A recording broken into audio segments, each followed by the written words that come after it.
All right, kids, welcome back to the online class. So, in our previous class, we started section 2, chapter 6, motivation. हमने बहुत detail में last class में motivation के chapter को introduce किया, understand किया कि सर मोटिवेशन क्या होती है, कुछ क्वेश्चंस रेस किए थे कि मोटिवेशन के इस चैप्टर में हम क्या क्या चीजें पढ़ेंगे। तो हमने सबसे पहले ये अंडरस्टैंड किया था कि सर मोटिवेशन क्या होती है, व्हाट इज मोटिवेशन। फिर हमने ये अंडरस्टैंड किया था कि सर ये ऐसा क्या होता है कि कुछ कुछ चीजों के लिए हमारी मोटिवेशन हाई होती है, हमारी मोटिवेशन लो होती है। तो व्हाट क्रिएट्स मोटिवेशन, क्या चीज है जो मोटिवेशन क्रिएट करती है या जो मोटिवेशन क्रिएट नहीं करती, हमने उसको अंडरस्टैंड किया। उसके बाद हमने ये अंडरस्टैंड किया इंपॉर्टेंस ऑफ मोटिवेशन, कि क्यों क्यों जरूरी है मोटिवेशन, क्या होता है मोटिवेशन से, और अगर आपका स्टाफ मोटिवेटेड होगा उससे क्या होगा, what are the positives, what are the benefits of having a highly motivated staff.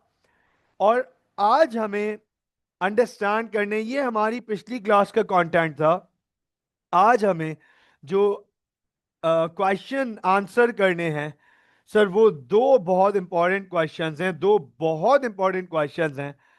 पहला, सर हम क्यों पढ़ रहे हैं motivation, why are we studying motivation.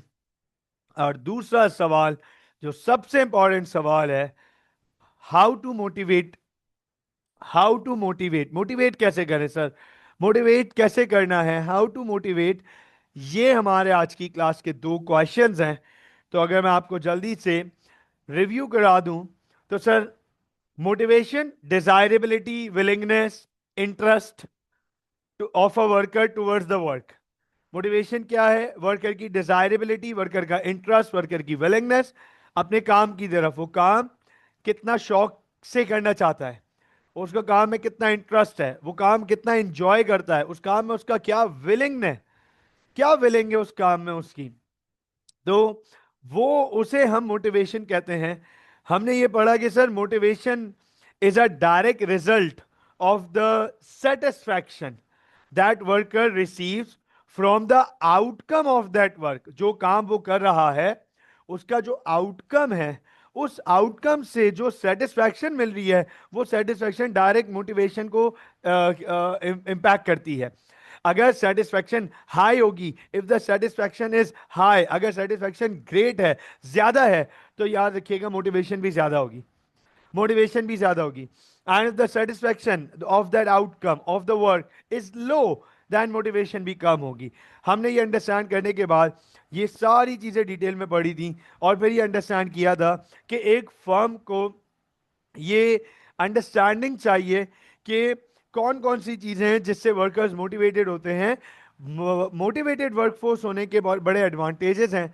उसमें पहला एडवांटेज हमने पढ़ा था कि सर, लेबर छुट्टी नहीं करेगा, लेबर छोड़ के नहीं जाएगा ऑर्गेनाइजेशन, लेबर टर्नओवर कम होगा, लेबर छुट्टी नहीं करेगा, एब्सेंटिज्म कम होगा, कॉस्ट कम होगी, प्रोडक्टिविटी हाई होगी, आउटपुट ज्यादा होगा ऑर्गेनाइजेशन का, और eventually it will all lead to higher profits.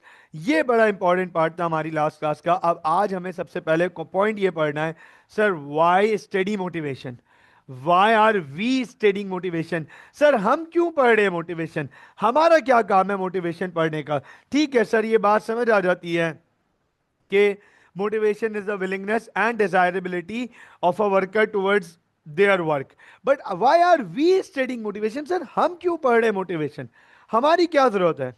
तो अब अंडरस्टैंड कीजिएगा, बहुत सिंपल सी बात बताता हूं, बहुत सिंपल सा क्वेश्चन रेस करता हूं। सर हो सकता है आप में से फ्यूचर में कोई अपना बिजनेस ओपन करे। Aamna, Shayan, do you guys have any objective in mind or any idea in mind regarding owning your own business ventures? Do you have, क्या सोचा है ऐसा कुछ, क्या माइंड में ऐसा कुछ है कि सर अपना खुद का वेंचर फ्यूचर में ओपन करना है और उसको ओन करेंगे, अपना खुद का बिजनेस चलाएंगे. Do you guys have anything in mind? Shayan कह रहे नॉट रियली बट इंशाल्लाह. I think yes, exactly. चलो आप दोनों ने एक ही बात कर दी कि not not thought so far but may be इंशाल्लाह. इंशाल्लाह. तो अब आप मुझे एक बात बताएं, क्या आप क्या आप सारा काम खुद करेंगे अपने बिजनेस के अंदर? क्या आप सारा काम खुद करेंगे अपने बिजनेस के अंदर, या कुछ लेबर रखने का भी सोचेंगे? फॉर श्योर लेबर हायर करना पड़ेगा, ऑर्गेनाइजेशन चलेगी. हो सकता है शुरू में, स्टार्ट में, अर्ली फेज में, हो सकता है you are the whole sole manager, worker, employee, employer, सब आप ही अकेले, और आप ही ऑर्गेनाइजेशन को चला रहे हैं, और एक एक ऑपरेशन, मार्केटिंग, फाइनेंस सब आप खुद देख रहे हैं. बट हो सकता है फ्यूचर में तो जाके जरूरत पड़े और आपको लोगों की जरूरत पड़े और आप लोगों को रखें ऑर्गेनाइजेशन के अंदर. तो अब आप अंडरस्टैंड कीजिएगा, बहुत इंपॉर्टेंट पॉइंट है यहां पर. Why we study motivation? Sir हम क्यों मोटिवेशन पढ़ रहे हैं? अगर आप अपने बिजनेस के मालिक नहीं बनते तो ज्यादातर ऐसा ही होगा कि आप प्रोफेशनल ऑर्गेनाइजेशन में एज एन एम्प्लॉय जॉब कर रहे होंगे, राइट? और जब आप एम्प्लॉय जॉब कर रहे होंगे तो मेरी मेरी दिल से ये दुआ होगी आपके लिए कि आप प्रमोशन हो आपका, आप प्रमोट करें, आप आपका प्रमोशन हो, and you take the senior management positions, आप सीनियर मैनेजमेंट पोजीशंस तक जाएं इंशाल्लाह. दोनों सूरतों में, चाहे आप अपना बिजनेस चलाएं या चाहे आप सीनियर मैनेजमेंट पोजीशंस पे जाएं, दोनों सूरतों में आपको वर्कर्स को मैनेज करना पड़ेगा, इंप्लॉइज को मैनेज करना पड़ेगा. और यहां पे इंपॉर्टेंट पॉइंट क्या है सर? वर्कर्स, इंप्लॉइज मीन इंसान.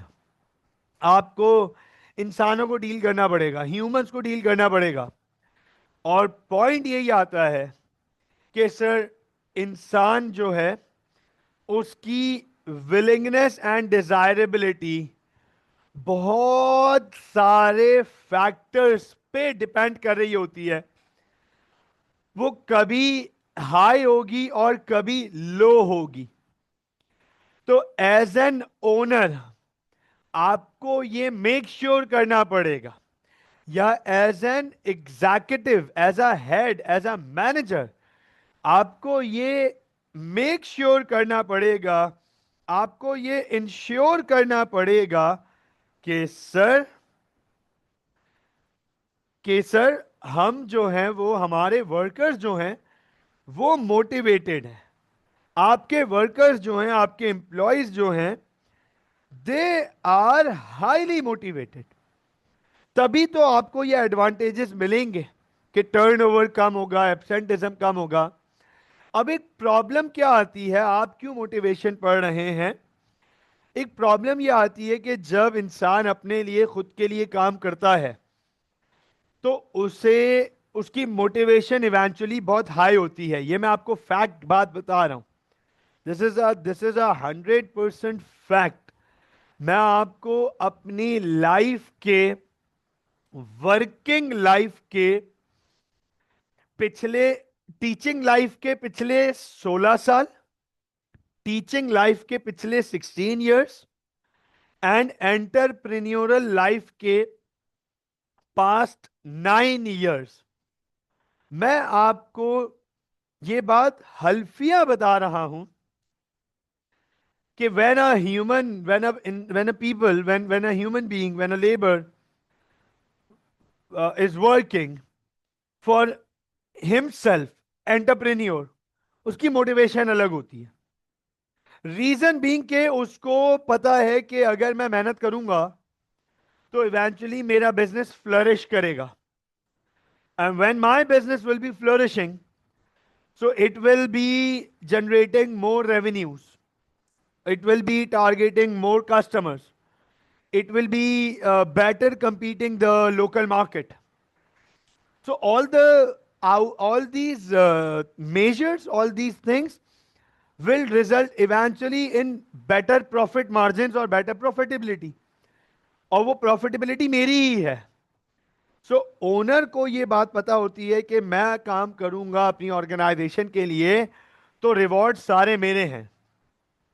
इसके contrast, when a human is working as a employee or as a labor, उसे एक बात पता है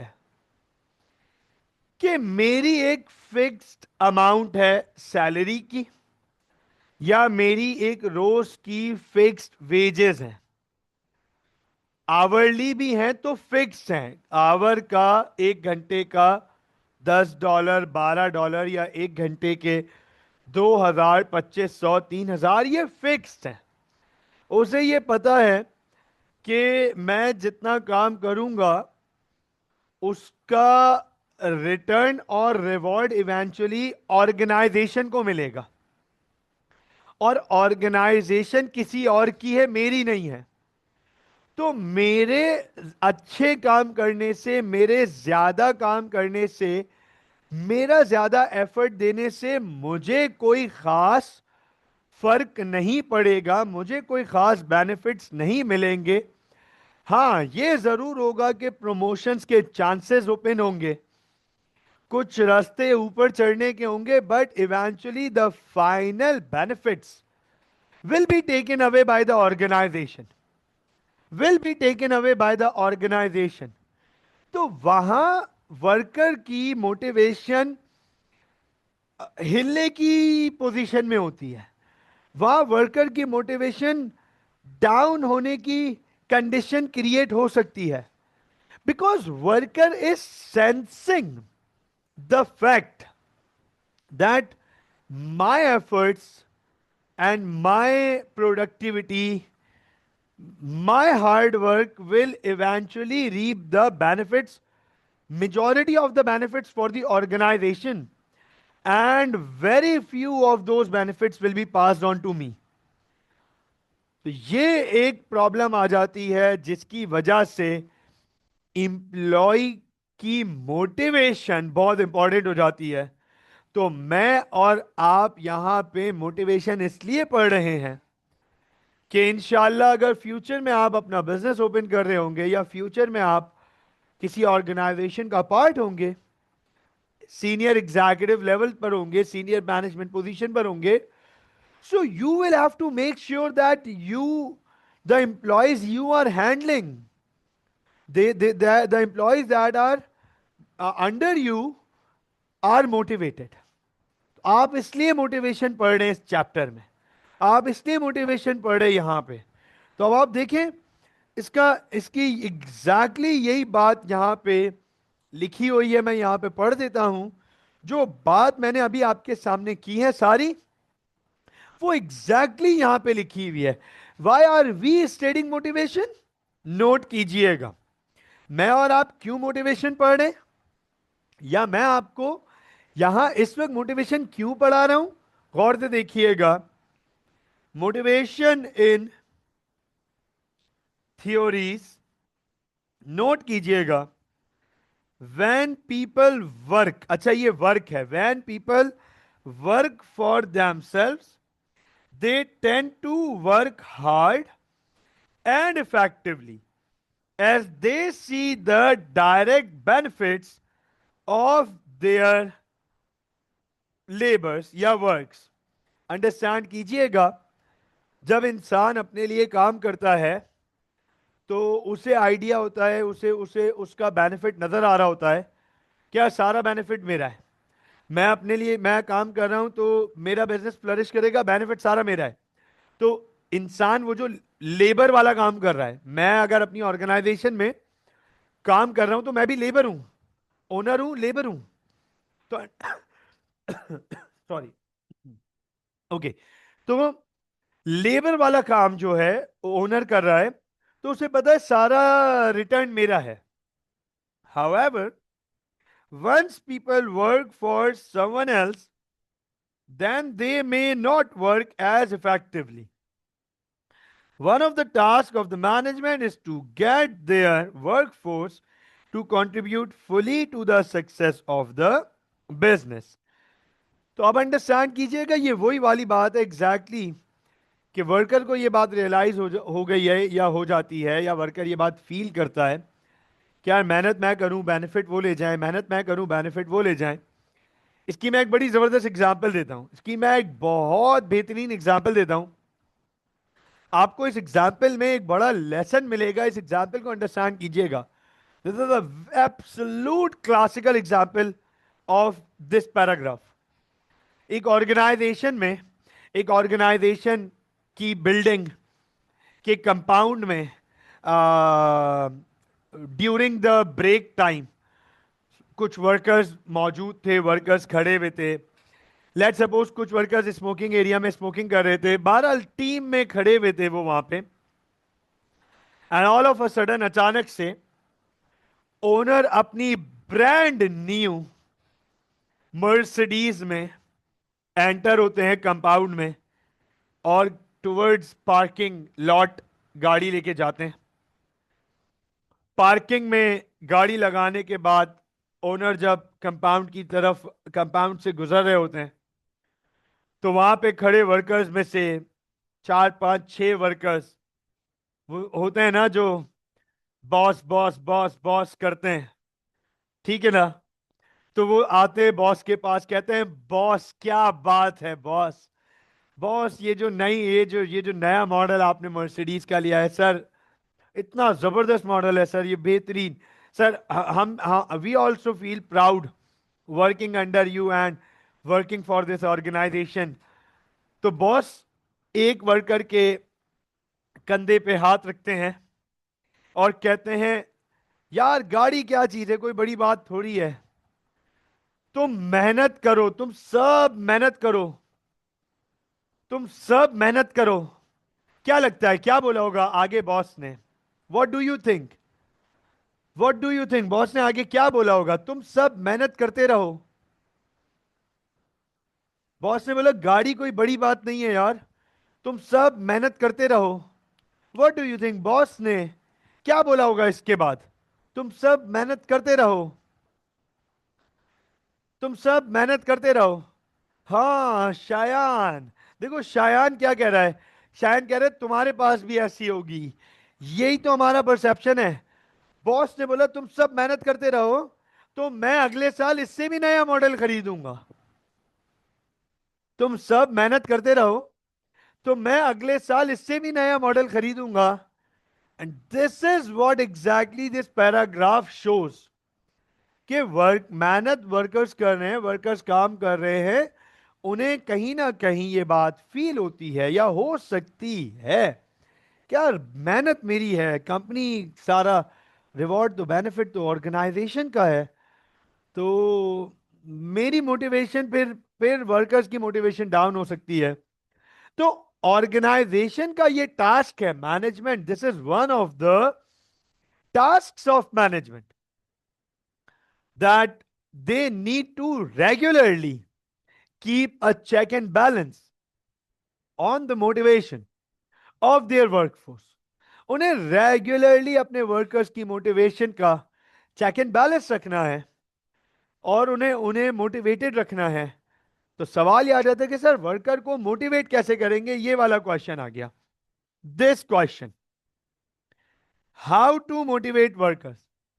हमने ये पढ़ लिया what is motivation, what creates motivation, importance of motivation, why we study motivation, and now how to motivate workers, worker को मोटिवेट कैसे करना है।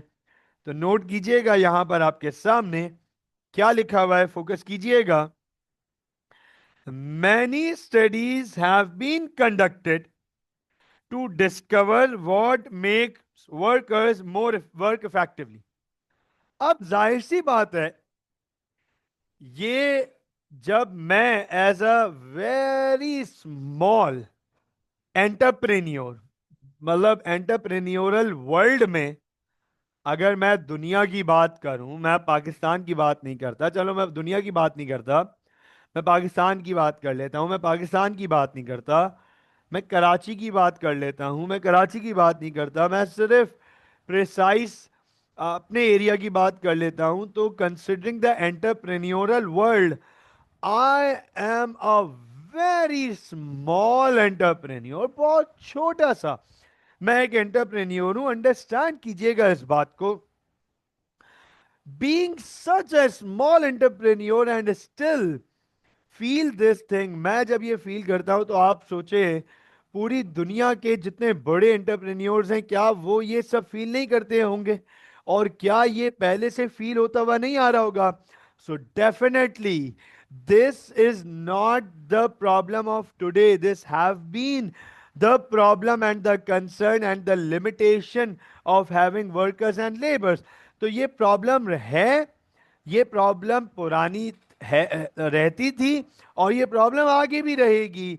तो इस पे बहुत सारे लोगों ने काम किया, बहुत सारे बिजनेस रिसर्चर्स ने मोटिवेशन के ऊपर काम किया. अलग अलग लोगों ने अलग अलग पर्सपेक्टिव से मोटिवेशन को पढ़ने की, समझने की कोशिश की, ताकि वो अब ऑर्गेनाइजेशन में वो चीजें अप्लाई कर सकें जो उनको स्टडी में मिली हैं कि कैसे करना है मोटिवेट. अंडरस्टैंड कीजिएगा, देयर आर मैनी रिसर्चर्स आपके सिलेबस में. 3 रिसर्चेस इंक्लूडेड हैं, 3 रिसर्चेस आपके सिलेबस में, 3 रिसर्चेस मौजूद हैं. F. W. Taylor, नोट कीजिएगा, F. W. Taylor, economical man and scientific management. ये लीजिए, सबसे पहली थ्योरी जो आपके सिलेबस में मौजूद है वो मौजूद है F. W. टेलर की, जिन्होंने 2 थ्योरीज दी. एक इकोनॉमिकल मैन की थ्योरी दी और एक साइंटिफिक मैनेजमेंट की थ्योरी दी. ये दोनों F. W. टेलर की थ्योरीज आपके सिलेबस में मौजूद हैं. दूसरी है Abraham Maslow, hierarchy of human needs. दूसरी थ्योरी जो दी वो दी अब्राहम मैस्लो ने. जो सेकंड थ्योरी डेवलप हुई वो है आपके सिलेबस में अब्राहम मैस्लो, जिन्होंने ह्यूमन नीड्स की हिरार्की पे काम किया और मोटिवेशन से कनेक्ट किया. और तीसरी है हर्सबर्ग्स 2 फैक्टर्स थ्योरी. हर्सबर्ग्स ने 2 फैक्टर्स थ्योरी डेवलप की और उसे मोटिवेशन से कनेक्ट किया.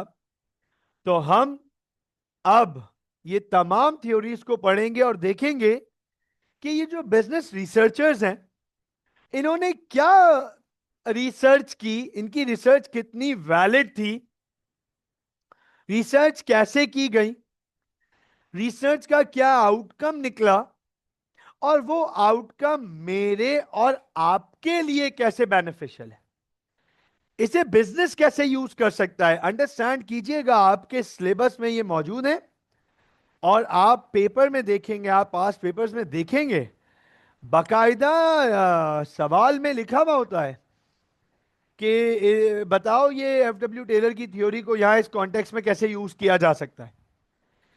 बताओ अब्राहम मैस्लो की हिरार्की ऑफ ह्यूमन नीड्स को इस पॉइंट पे कैसे यूज किया जा सकता है.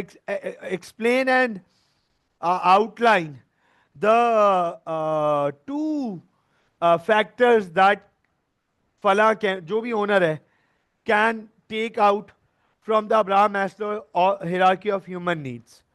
तो वहां पर आपको सबसे पहले तो नॉलेज पता होनी चाहिए कि F. W. टेलर ने क्या बोला, अब्राहम मैस्लो की थ्योरी क्या कहती है, हर्सबर्ग की थ्योरी क्या कहती है. बताएं, are we good to start these theories, are we good to start these theories, shall we continue, are we good to start these theories. Perfect, perfect, चलें स्टार्ट करते हैं. सर सबसे पहली थ्योरी जो हमारे पास हमारे सिलेबस का पार्ट है वो है F. W. Taylor F.W. Taylor. अब F.W. Taylor was the first researcher, was the first researcher, was the first theorist to work on the topic of motivation. दुनिया में पहली दफा किसी ने अगर ऑफिशियली फॉर्मली मोटिवेशन के टॉपिक पे कोई काम किया तो वो थे F.W. टेलर. उन्होंने काम किया. अब F.W. टेलर की थ्योरी क्या की समरी पहले मैं आपको बताता हूं, फिर मैं बैकग्राउंड पे लेके जाता हूं. F.W. टेलर ने अपनी थ्योरी में सिर्फ दो चीजें कंक्लूड की बस. है तो बहुत सारी चीजें, लेकिन कंक्लूजन में निचोड़ अगर हम बोले, मेन कंक्लूजन अगर हम बोले, that what F.W. Taylor eventually concluded, या what lessons are there for us in F.W. Taylor's theory. तो सर हमें दो कंक्लूजन्स मिलते हैं F.W. टेलर की थ्योरी के. पहला पहला worker should be paid a fair day's wage for a fair day's work, as worker is motivated by money alone. Abraham F.W. Taylor ने अपनी थ्योरी में पहली चीज कंक्लूड ये की कि एक वर्कर है, उसे उसके अच्छे काम की अच्छी तनख्वाह मिलनी चाहिए, अच्छा पैसा मिलना चाहिए. बहुत अच्छे काम की बहुत अच्छी तनख्वाह, बहुत अच्छा पैसा मिलना चाहिए. बुरे काम की बुरी तनख्वाह, बुरा पैसा मिलना चाहिए. वर्कर के काम के हिसाब से उसे पैसे देना स्टार्ट कर दो. वर्कर की motivation towards the work high रहेगी, क्योंकि एक इंसान सिर्फ पैसे से मोटिवेट हो जाता है. ये F.W. टेलर ने कंक्लूड किया अपनी थ्योरी में सबसे पहले. ये F.W. टेलर की थ्योरी का सबसे पहला कंक्लूसिव पार्ट है, सबसे पहला. और दूसरा कंक्लूसिव पार्ट क्या है? Workers work should be divided into simple and small tasks, and each task should be attached with a reward. Worker will start working more effectively when they need more rewards. अब आप देखिए, ये F.W. Taylor की theory ने दूसरी चीज conclude की कि वर्कर के तमाम काम, एक वर्कर का काम है, उसके काम को छोटे छोटे सिंपल और छोटे छोटे टास्क्स में स्प्लिट कर दें, डिवाइड कर दें. And then with every task attach a monetary reward. Task 1 done, reward unlocked. Task 2 done, reward unlocked. Task 3 done, reward unlocked. And eventually, all the workers will start working more effectively in order to unlock more monetary rewards. अब FW Taylor की ये theory develop कैसे हुई, drive कैसे हुई, इसका background समझना बहुत जरूरी है.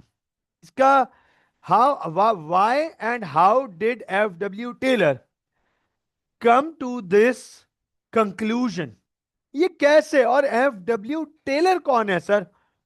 One of my student, I still remember one of my student, Bilal Baloch. I used to teach him A levels business back in 2016-17. मैं 2016-17 वाले साल में बिलाल बलोच को बिजनेस ए लेवल्स पढ़ाया करता था. मुझे बहुत अच्छे से याद है. He asked me one day when we were studying these theories. अच्छा, अभी आपका ओ लेवल्स IGCSE है, इसमें 3 थ्योरीज हैं. ए लेवल्स में ये 6 थ्योरीज हो जाती हैं. 3 यही और 3 और ऐड हो जाती हैं, 3 और थ्योरिस्ट ऐड हो जाते हैं.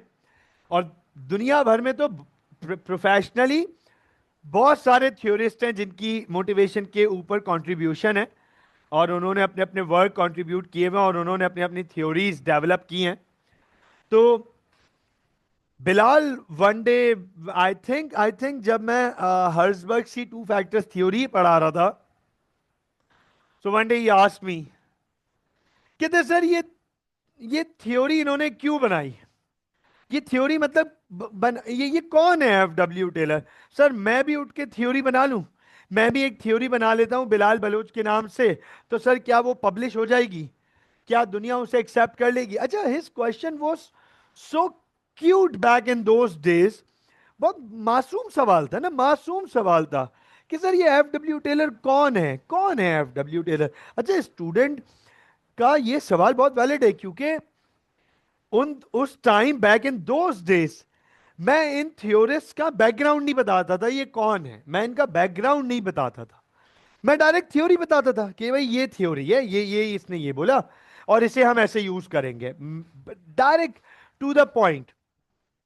उसके सवाल से मुझे ये रियलाइज हुआ कि यार it is very important to explain the background of the person जिसकी थ्योरी हम पढ़ रहे हैं कि ये है कौन. तो अब मैं फिर मैंने सबसे पहले FW टेलर का बैकग्राउंड मैंने बिलाल को बताया, फिर मैंने अब्राहम मैस्लो का बैकग्राउंड बताया बिलाल को. सो देन ही रियलाइज कि नहीं यार, ये थ्योरी, ये कोई बनाना आसान काम नहीं है. ऐसा थोड़ी है कि एक दिन नींद में से उठे और अंगड़ाई ली और डिसाइड किया कि यार आज एक मोटिवेशन की थ्योरी फेंक देते हैं मार्केट में, और 15 20 25 30 50 100 साल बाद वो कैम्ब्रिज का पार्ट होगी. Not like that, it's not like that. FW Taylor, he worked for 18 years as a labour, labour मजदूर को कहते हैं, मजदूर, as a labour, and then senior labour है. अभी भी मजदूर है लेकिन सीनियर मजदूरों में शुमार है. For 18 years he worked as a labor in a steel company in United states US की एक स्टील कंपनी में 18 साल FW टेलर ने मजदूरी की. मजदूर जो है ना, मजदूर कंपनी में सबसे ज्यादा ग्राउंड रियलिटीज का आइडिया मजदूर को होता है, लेबर को होता है. ये बात याद रखिएगा. जो लोग सीनियर मैनेजमेंट पोजीशंस पे बैठे हुए, board of directors, senior managers, middle managers, even supervisors, उन्हें भी ग्राउंड रियलिटीज का इतना आइडिया नहीं होता, क्योंकि वो ग्राउंड वर्किंग से बहुत दूर होते हैं. बीओडीज, टॉप एग्जीक्यूटिव्स, सीनियर मैनेजर्स, वो तो अपने ठंडे केबिन्स में बैठे हुए हैं. हाँ, वो ऑर्गेनाइजेशन के सबसे बड़े डिसीजन मेकर्स हैं, और वो ऑर्गेनाइजेशन के बड़े इंपॉर्टेंट डिसीजंस लेने वालों में से हैं, और उनके ऊपर ऑर्गेनाइजेशन का पूरा मुस्तकबिल, पूरा आज प्रेजेंट, पूरा फ्यूचर डिपेंड करता है. उनके कांधे पे बहुत बड़ी जिम्मेदारी मौजूद है. But the important part is that they are very far away from the ground work. Ground realities worker को पता होती है. वर्कर, आपको किसी ऑर्गेनाइजेशन के अंदर के अंदरूनी मामलात, इंटरनल मैटर्स पता करने हैं, आप उसके वर्कर को पकड़ लो, आप उसके वर्कर को पकड़ लो, और आप उसके वर्कर से एंटायर इंटरनल मैटर्स जान सकते हो. तो ग्राउंड रियलिटीज एक एक वर्कर को बहुत अच्छे से पता होती है. एंड एफ डब्ल्यू टेलर, उन्होंने तो उस ऑर्गेनाइजेशन में ही spent 18 years working as a labour.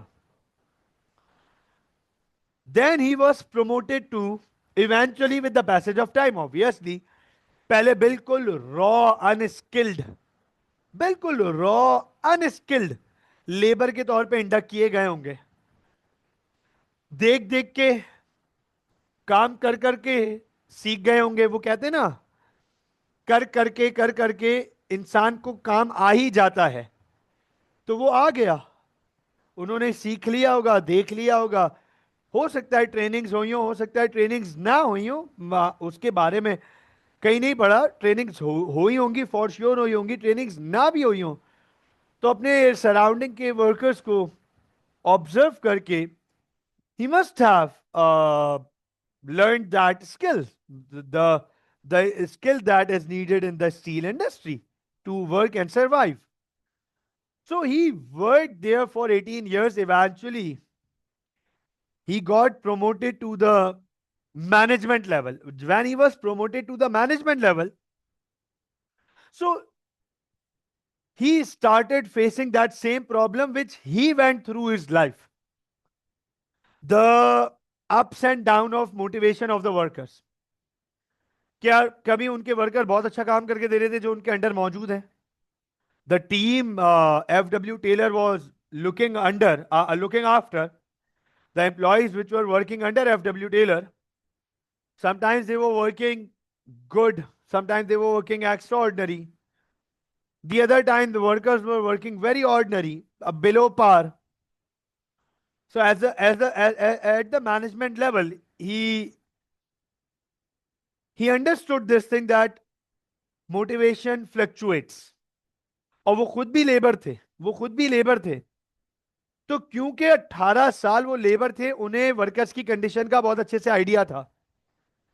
Because he was also part of that team previously for 18 years. So he started with his past experience experimenting different things. अब आप देखो, F W Taylor की theory अगर मैं आज आपको पढ़ा रहा हूं या हम पढ़ रहे हैं, तो वो ही वाली बात है. ऐसा नहीं कि नींद में से उठ के उन्होंने थ्योरी बना दी. 18 साल एक इंसान ने पहले अपने आप को पॉलिश किया है, क्रीम किया है, इंप्रूव किया है, by working as a labour in the labour class. फिर वो प्रमोट हुई मैनेजमेंट लेवल पे. तो मैनेजमेंट लेवल पे 8 साल तक, for 8 years he experimented different things. उन्होंने अलग अलग चीजें एक्सपेरिमेंट करना शुरू की, और 8 साल बाद उनको एक उन्हें उन्हें एक उनका एक्सपेरिमेंट 8 साल बाद, for 8 years he experimented many different thing. कभी ये कर दिया, कभी कुछ कर दिया, कभी ये कर दिया, चलो ये अप्लाई करके देखते हैं. अब जाहिर सी बात है किसी चीज को अप्लाई किया है तो उसे अप्लाई होने में भी टाइम लगेगा और उसका आउटकम आने में भी टाइम लगेगा। ऐसा थोड़ी है कि आज अप्लाई कर दिया और आज रात तक आउटकम आ जाएगा। तो उन्होंने 8 साल तक बहुत सारे एक्सपेरिमेंट्स किए and eventually after 8 years he started seeing some very positive results। और वो रिजल्ट किस चीज के थे? What he did actually, उन्होंने अपने स्टील मिल में जो वर्कर्स थे उनके तमाम कामों को छोटे छोटे टास्क में क्लियर आइडेंटिफाइड नजर आने वाले टास्क में डिवाइड कर दिया। जैसे मिसाल के तौर पे फॉर एग्जाम्पल लेट सपोज कि घर बन रहा है, एक बिल्डिंग बन रही है। तो जाहिर सी बात है बिल्डिंग तो फाइनल प्रोडक्ट है ना, फिनिश प्रोडक्ट। इस बिल्डिंग को बनने के लिए बहुत सारे टास्क कंप्लीट करने पड़ेंगे। जैसे सबसे पहले उस जगह को फ्लैटन आउट करना पड़ेगा, फिर उसकी डिगिंग होगी, फिर डिगिंग के बाद उधर फाउंडेशंस डलेंगी, तो फाउंडेशन के लिए सरिया यूज होगा, स्टील यूज होगा, सीमेंट यूज होगी, राइट। तो मल्टीपल काम उस बिल्डिंग के बनने के दौरान होने हैं। What F.W. Taylor did, he divided workers with small and simple tasks। और फिर उन्होंने अलग अलग लोगों से वो अलग अलग टास्क करवाना शुरू किए कि दिस वन टास्क, ये एक टास्क है, टास्क ए। वर्कर 1 से भी करवाया, वर्कर वर्कर 2 से करवाया, वर्कर 3 से करवाया, वर्कर 4 से करवाया, वर्कर 5 से करवाया। And he observe them that which of them is using what technique to complete the task। जाहिर सी बात है सारे वर्कर्स की टेक्निक्स डिफरेंट थी, all workers were having different techniques. F.W. Taylor, he observed and picked out the most effective and efficient techniques, जिसमें resources कम लगे, जिसमें टाइम कम लगा और जिसका आउटपुट भी अच्छा निकला। He picked that technique and trained the workers in that technique। तो हुआ ये कि workers eventually start adopting the best process, the best technique to complete that task। फिर उन्होंने ये देखा कि ये सबसे अच्छी टेक्निक स्टॉप वॉच के थ्रू, उनके एफ.डब्ल्यू. टेलर की थ्योरी में बाकायदा ये मेंशन्ड है, आपके बुक में मेंशन नहीं है। आप अपने कैम्ब्रिज के रिसोर्सेज में पढ़ोगे तो वहां पर आपको ये सब नहीं मिलेगा। ये हम जाहिर सी बात है प्रोफेशनल क्वालिफिकेशंस एजुकेशन में हमें ये सब सीखने को मिलता है। तो मैंने अपने बीबीए में ये पढ़ा था कि F W. Taylor use the stopwatch for the completion of the task and used to measure the time कि वर्कर ए ने इतने टाइम में किया, वर्कर बी ने इतने टाइम में किया, वर्कर सी ने, अच्छा वर्कर सी इसने सबसे कम टाइम में किया, फिर रिपीट कराया, चलो एक दफा और रिपीट करो। वो देखा यार ये तो बिल्कुल मिलता जुलता टाइम है, फिर एक और दफा कराया, बिल्कुल मिलता जुलता टाइम है। उन्होंने कहा एक इंसान जब मोटिवेटेड होगा और सबसे इफेक्टिव काम करेगा तो ये टास्क इतने टाइम में कंप्लीट हो सकता है, अंडरस्टैंड कीजिएगा। तो उन्होंने वर्कर के टास्क को एक तो छोटा किया, सिंपल किया, मेजरेबल किया, वर्कर को क्वांटिफाई करा दिया कि देखो ये रहे टास्क आज के, ठीक है, और उसे टाइम से रिलेट कर दिया कि यार ये एक टास्क स्टॉप वॉच के अकॉर्डिंग 10 मिनट्स के अराउंड हो रहा है, कभी 9 मिनट 50 सेकेंड में हो रहा है, कभी 10 मिनट 15 सेकेंड में हो रहा है। तो हम इसको एवरेज आउट करते हैं, 10 मिनट में एक टास्क हो जाएगा। तो एक वर्कर 1 घंटे में 6 टास्क कंप्लीट कर सकता है। और एक वर्कर अगर दिन के 10 घंटे काम कर रहा है तो सारे वर्कर्स, उस सेक्शन के सारे वर्कर्स को खड़ा किया और का टारगेट है हर एक वर्कर का 60 टास्क। 60 टास्क। उन्होंने क्या किया, 60 टास्क अ डे। अब जो अचीव करेगा उसे रिवॉर्ड मिलेगा। जो जितने टास्क अचीव करता जाएगा उसको ये रिवॉर्ड मिलता जाएंगे। And for completing 60 task a day आपको ये रिवॉर्ड मिलेगा इवेंचुअली। तो उनकी पूरी थ्योरी पैसों के इर्द गिर्द थी। उन्होंने एक इंसान को मशीन समझा। His theory eventually concluded this thing that treat workers as machine, treat labor as machine, consider workers as machine। कि वो सांस भी नहीं लेंगे ना। अगर एक बंदा, एक इंसान एक टास्क 10 मिनट में कर रहा है तो 1 घंटे में 6 करेगा, ये तो मशीन वाली खूबी हो गई ना। और 10 घंटे में 60 करेगा, वंस अगेन ये मशीन वाली खूबी हो गई। सर इंसान वर्कर, उसे ब्रेक चाहिए, उसे रेस्ट चाहिए, खाना चाहिए, पानी चाहिए, उसे वॉशरूम जाना है। whatsoever the breaks needed, breaks are needed, तो वो कभी थका हुआ होगा, कभी फ्रेश होगा। और इसमें एफ डब्ल्यू टेलर ने वर्कर्स को मशीन इसलिए ऐसे ट्रीट कंसिडर किया। ये थ्योरीज इसीलिए, थ्योरिस्ट इसीलिए बोलते हैं कि F W Taylor consider human as machine. क्योंकि सर मशीन की कोई इमोशंस नहीं है, मशीन की कोई फिटीश नहीं है। मशीन एक स्टडी पेस पे काम करती रहेगी। इंसान पहले घंटे उसकी इफेक्टिवनेस सबसे ज्यादा होगी और 10th आवर आखिरी घंटे में शायद कम होगी। लेकिन एफ डब्ल्यू टेलर ने इन सब फैक्टर्स को इग्नोर कर दिया और उन्होंने सारा फोकस किया पैसों के ऊपर। और उन्होंने देखा, मैंने जब जब उनकी, अच्छा उनकी थ्योरी गलत नहीं है, उन्होंने जब जब वर्कर के आउटपुट को पैसे से मेजर किया कि इधर आओ बेटा, they complete this task, take this reward, तो he saw workers working more effectively. So F W Taylor की पूरी थ्योरी मनी के अगेंस्ट, मनी के अराउंड रिवॉल्व करती है। What did F W Taylor concluded, यहां पे बात कर लेते हैं, गौर से देखिएगा। ये बात कर चुका हूं मैं आपके सामने, हम रिव्यू ले लेते हैं। Taylor's theory concluded that employees are only motivated by money alone financially। ये आपको बता दिया मैंने थोड़ी देर पहले। Taylor's idea was that people work for their personal gain and therefore if they are paid more, they will work more effectively.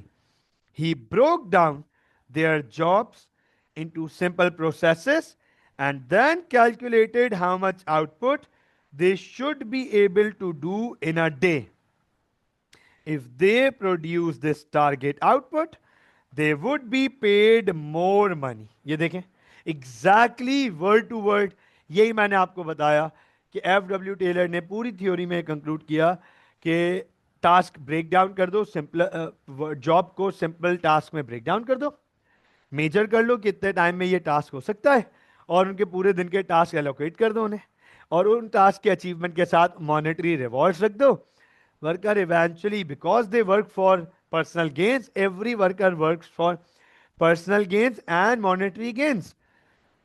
Taylor's ideas resulted in big productivity gains at the company where he worked, and many other businesses adopted his ideas। हुआ ये कि जैसे ही Taylor को management position पे promote किया, उन्होंने experiment करना शुरू कर दिए। खुद भी लेबर रहे थे 18 साल। So when he eventually started seeing the results after 8 years, so he implemented this theory at all levels in the factory, and the results were alarming.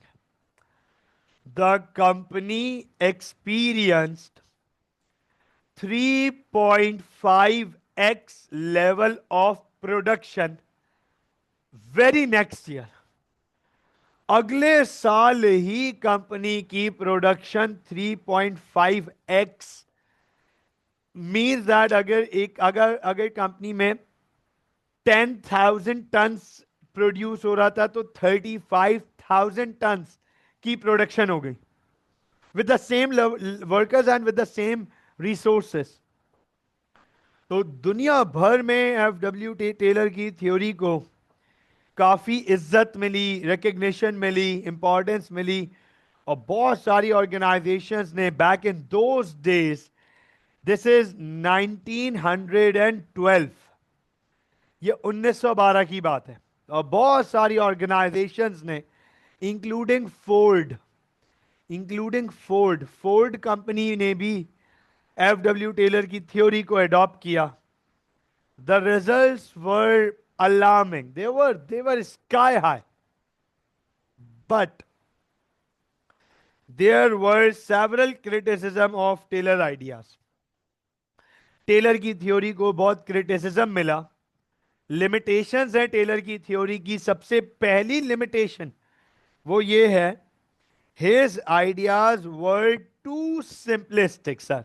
Honestly honestly ये कह देना कि एक इंसान सिर्फ पैसे से मोटिवेटेड होता है, नहीं नहीं नहीं, employees are motivated by many things and not just money. ये बात फैक्ट है। एक टाइम आएगा एक इंसान कहेगा कि नहीं यार अभी पैसा नहीं चाहिए, अभी और भी चीजें पैसे के साथ साथ जो मैटर करती हैं। ठीक है, despite increasing workers pay there might be dissatisfaction which will not increase their effectiveness and will not increase any output. That is true. That is absolutely true. जरूरी नहीं है कि पैसा बढ़ाने से आप वर्कर को अपलिफ्ट कर लो। हो सकता है कि नहीं आ रही इफेक्टिवनेस, नहीं आ रही एफिशिएंसीज, नहीं पैसे से काम नहीं चल रहा। And lastly practically it is very hard to measure employees output. बहुत मुश्किल होता है, बहुत सारी जॉब में आउटपुट मेजर करना बहुत मुश्किल है। आउटपुट मेजर करना, डेली आउटपुट मेजर करना बहुत मुश्किल है। जैसे मिसाल के तौर पे फॉर एग्जांपल, बहुत सिंपल सी एग्जांपल ले लेता हूं। एक स्कूल है, एक कॉलेज, एक यूनिवर्सिटी है। एक स्कूल है, एक कॉलेज, एक यूनिवर्सिटी है, टीचर क्लास में मौजूद है। रिजल्ट जब आएगा तब आउटपुट मेजर होगा। ड्यूरिंग द क्लास कैसे आउटपुट मेजर होगा? आज की क्लास कैसी रही, ये कैसे आउटपुट मेजर होगा? ये कैसे? एक रिसेप्शन पे रिसेप्शन फ्रंट डेस्क ऑफिसर बैठा हुआ है या फ्रंट डेस्क ऑफिसर बैठी हुई है, वो टेलीफोन कॉल अटेंड कर रहे हैं या कस्टमर को डील कर रहे हैं, जो वॉक इन क्लाइंट्स आ रहे हैं, जब कस्टमर रिसेप्शन पर आ रहे हैं क्वेरीज लेकर, उनको केटर कर रहे हैं। उसका आउटपुट कैसे मेजर होगा? आउटपुट बहुत सारी जगहों पे मेजर करना बड़ा मुश्किल काम है। तो एफ टेलर की थ्योरी हर जगह नहीं चल सकती, ये सिर्फ वर्किंग लेबर फोर्स पे चल सकती है, जो मजदूर हैं, मजदूर वाली जगहों पे ये काम कर सकती है। सो एफ टेलर ने ये कंक्लूड किया। मुझे बताएं क्या एफ टेलर की थ्योरी क्लियर है?